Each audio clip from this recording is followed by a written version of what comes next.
đừng tự lê lê che lên tắc một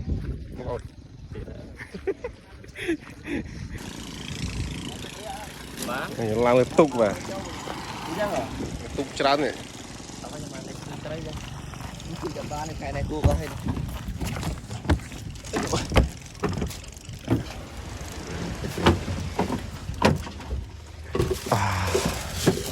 ây dồi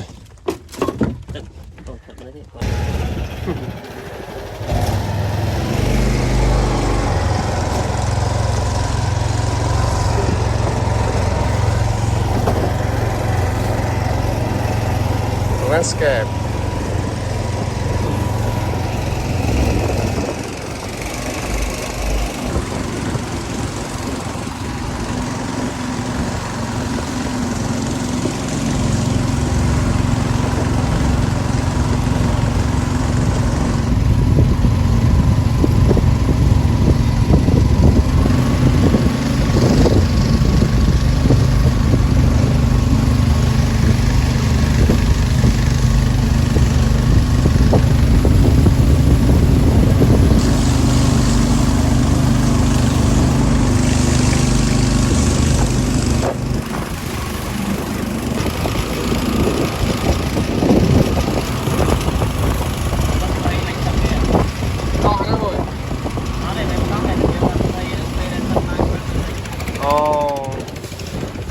nhìn điêu cái nước men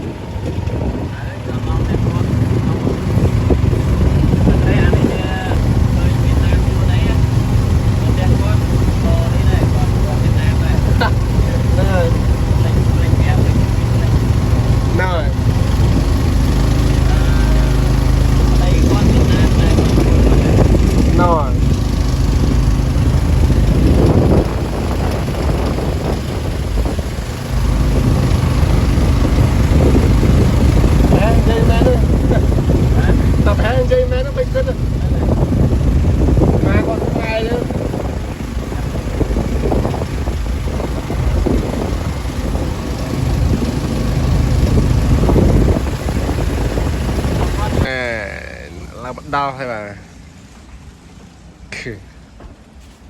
kẹt lớn tức mà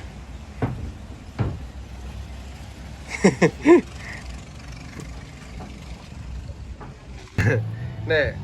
còn kia chút rồi nơi camera mà nơi camera mà camera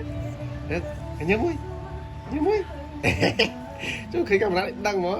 đăng camera mọi qua camera mọi